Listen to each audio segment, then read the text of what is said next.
Hello, friends. Welcome to today's reflection and meditation.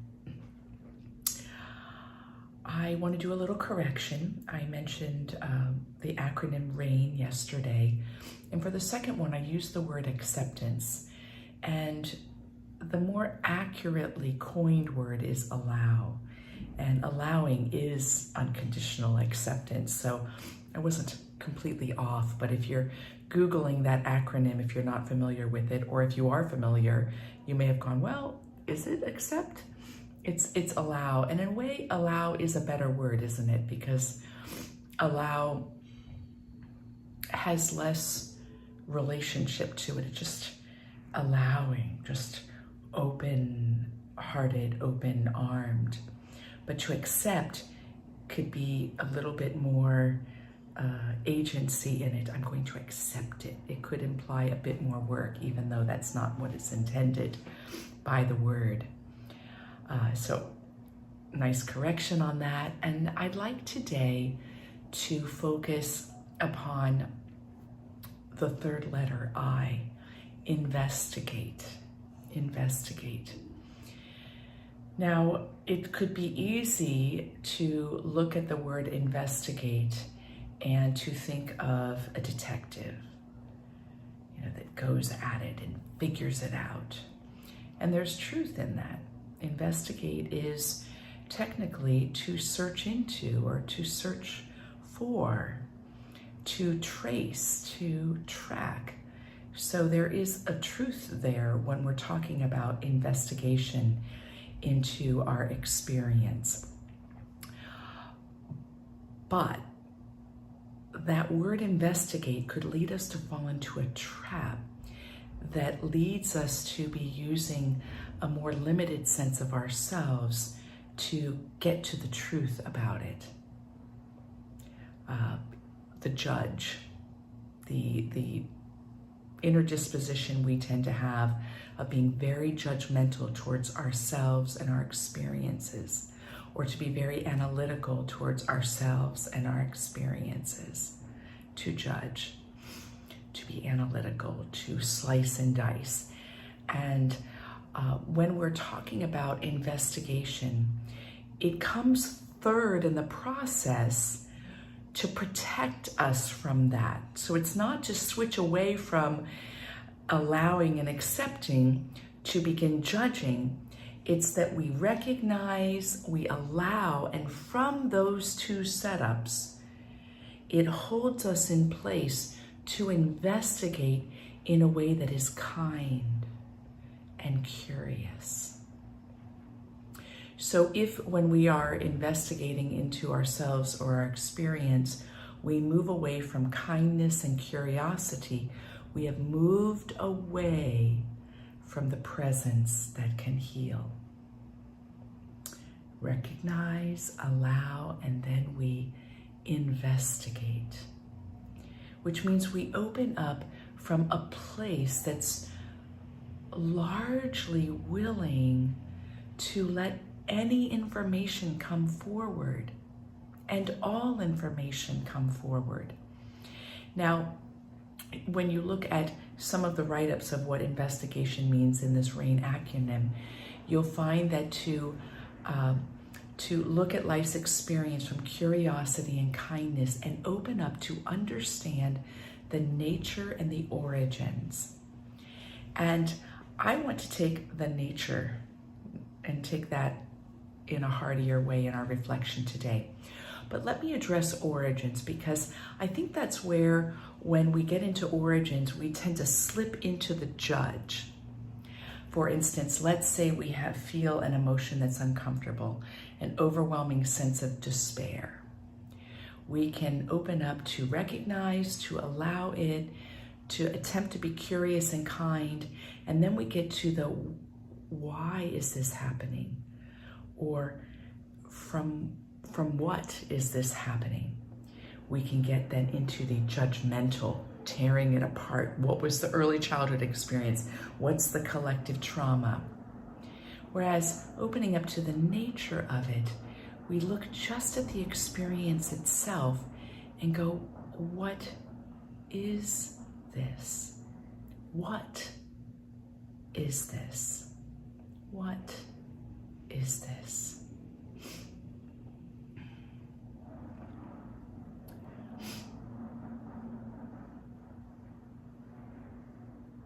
Now, when we are experiencing movements within that are very pleasant, bliss, joy, harmony, oneness, peace, love, practicing this rain technique can seem a bit easier.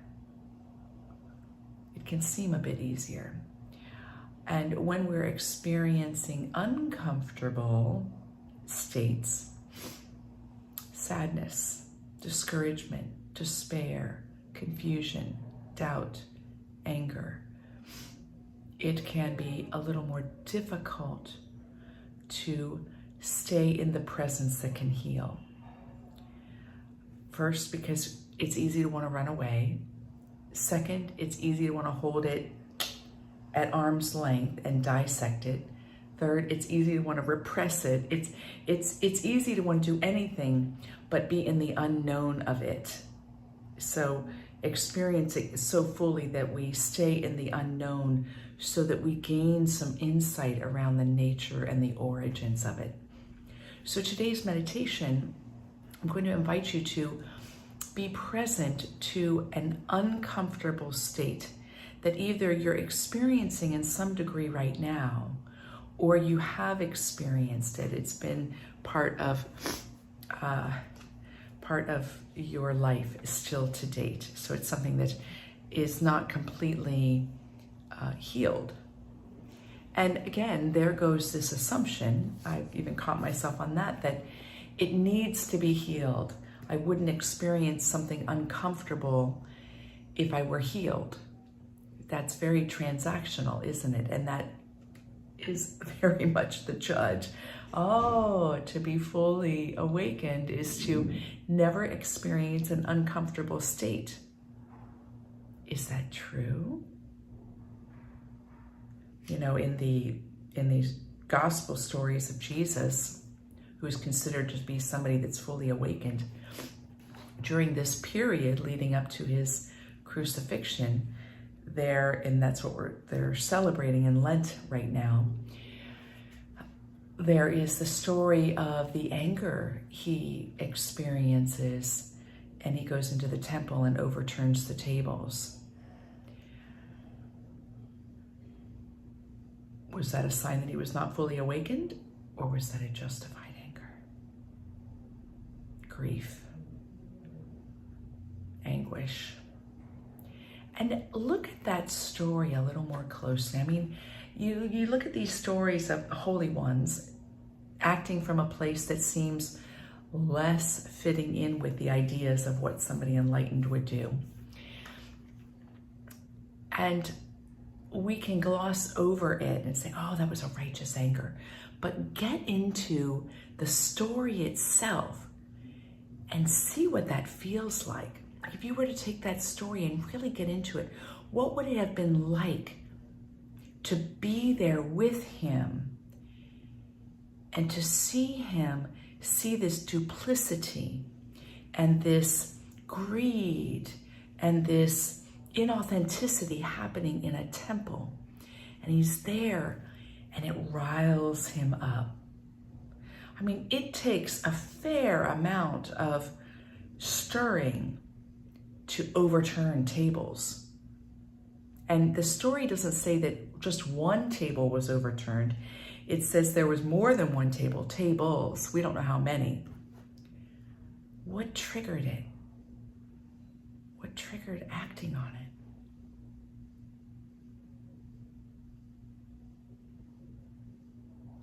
it? Is it uncomfortable to feel into it?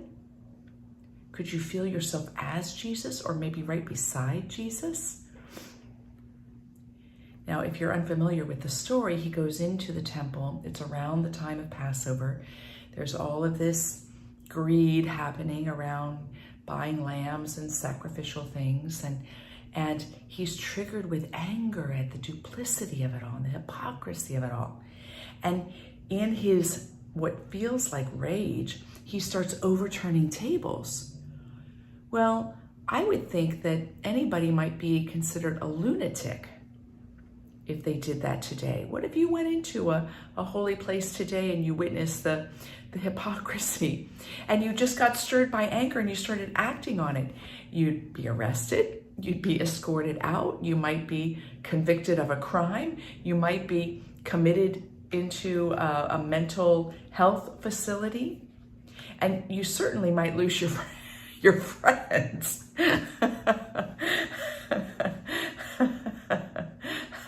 Uncomfortable parts of ourselves. Our awakening process means we are willing to allow these uncomfortable parts of ourselves.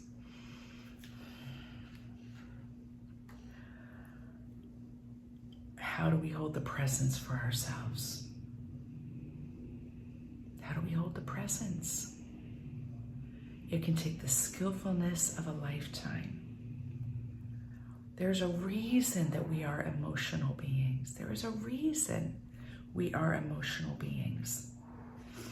Our practice today is, our meditation experience is going to be the invitation for you to come close to an uncomfortable state that exists within you. Maybe you're not feeling it right now, but if it still exists within you, any of the ones that I mentioned or something else, see if you can conjure it up and be there with it. And be there not with the investigation of the origins of it, which may move you from the body experience and the heart experience into the mind, but see if you can be with the nature of it, which is the what is this? Hold presence for what is it? I'm going to read for you 2 sutras to set us up for this. The first one is 93 in the bracketed parts in the book. Sting of a wasp, rip of a nail, a razor's slice, the needle's plunge, a piercing word, a stab of betrayal, the boundary crossed, a trust broken. In this lacerating moment, pain is all you know.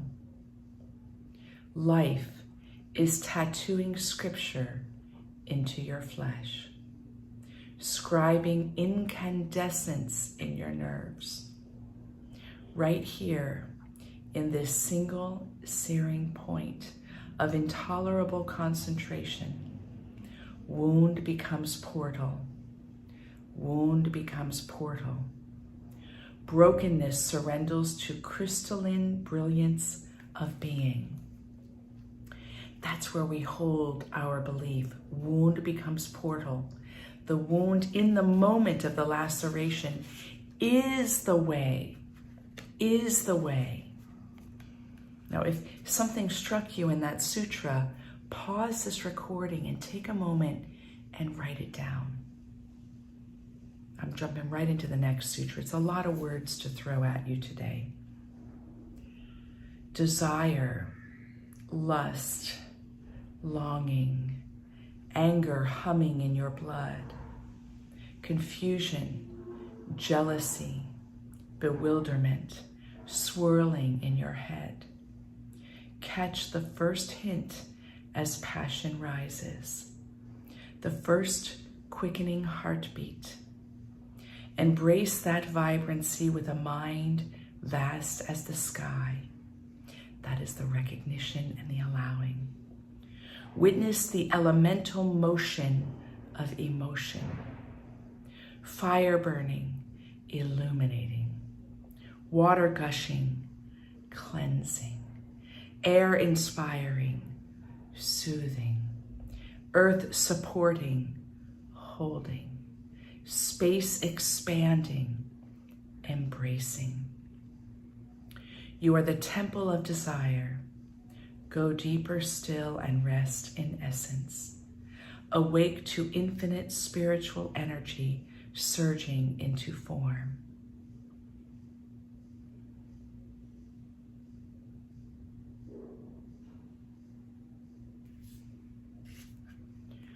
So recognizing then that whatever state moves within you that is uncomfortable, it is what it is vibrant. And the way you open to that is to embrace it with a mind as vast as the sky, not a mind that tries to control it or hold it in the forms of understanding or working through it. This is a hard teaching. I know that. So today, our meditation is going to be moving into, as much as you can, any uncomfortable state that still exists within you. Now is the time. All right. So I invite you to close your eyes.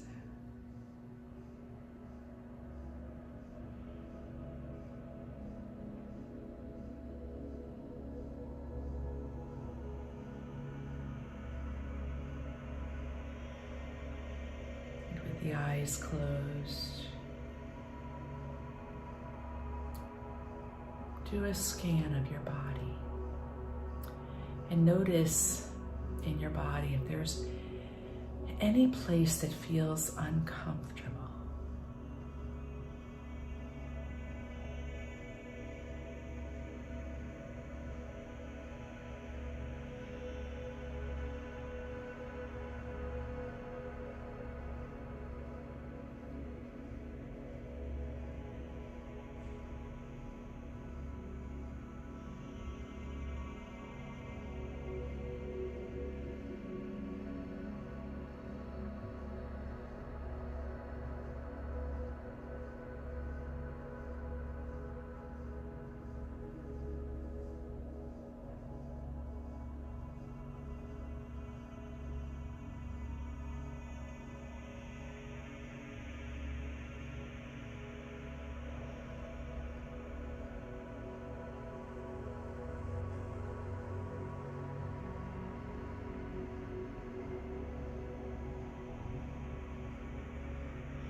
Let the body be an anchor point. And maybe it's the inner state that's uncomfortable. Maybe it's not directly related to this part of your body, but let the body be that point of focus, just to keep you grounded in here. Let the breath come to that part of the body. Stay with it. Stay with it. Stay with it.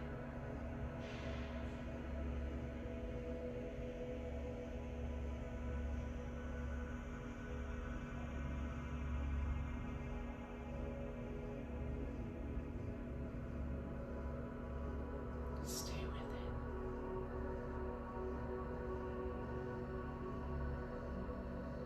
And with the breath and the focus on this point in your body, open up, become aware, envision an uncomfortable emotion or state that exists within you. Anger, hurt, betrayal, pain, discouragement, unprocessed personal or collective trauma. And stay with that part of the body and the breath.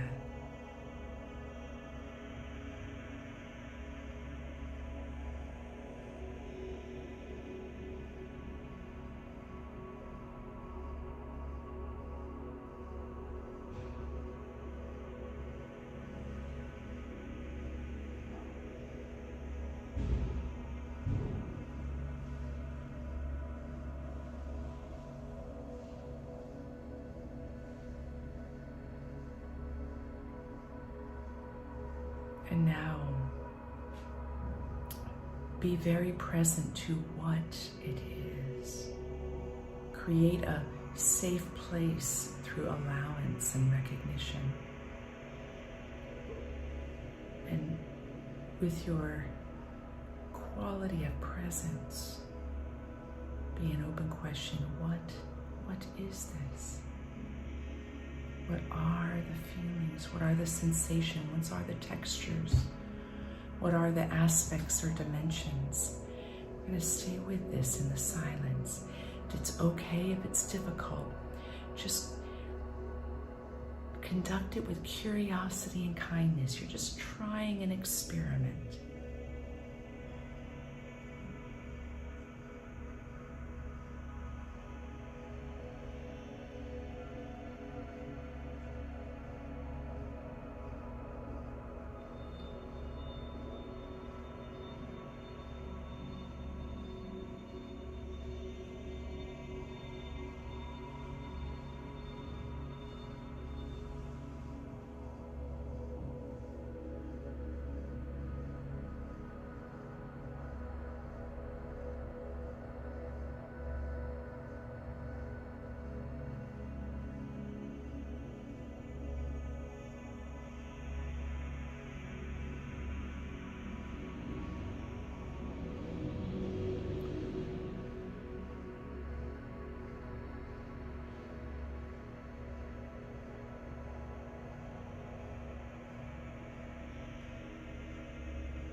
Stay with the breath and this point in the body, holding the presence that heals.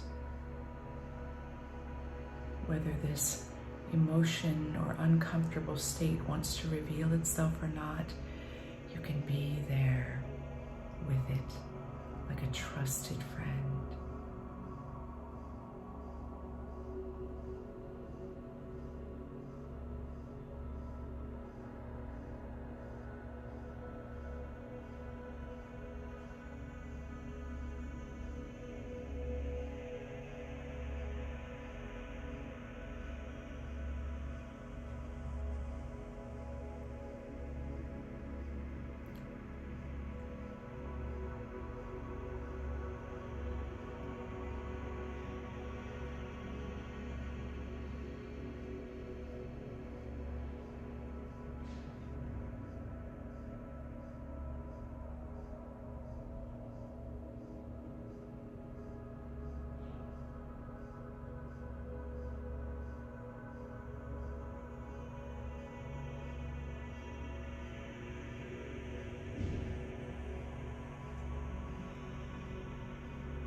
Stay, be, allow. What is this within you?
Stay with it.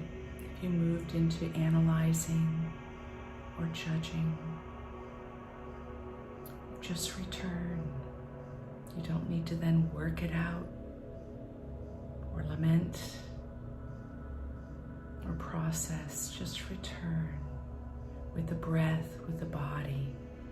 Return to the uncomfortable emotion and hold the presence that heals. What is this?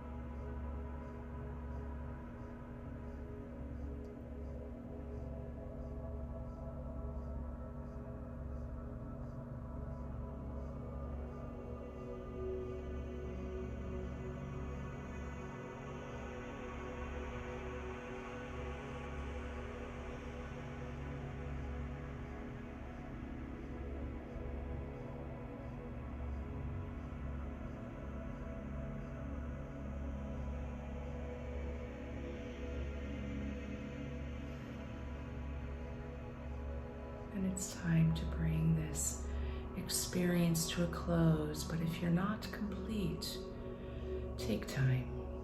Give yourself an extra 5 or 10 minutes, being with the body and the breath, being with the uncomfortable state, and allow it to be open to what is. When you're ready, bring your palms together in front of your heart and open your eyes with namaste. Namaste, my friends.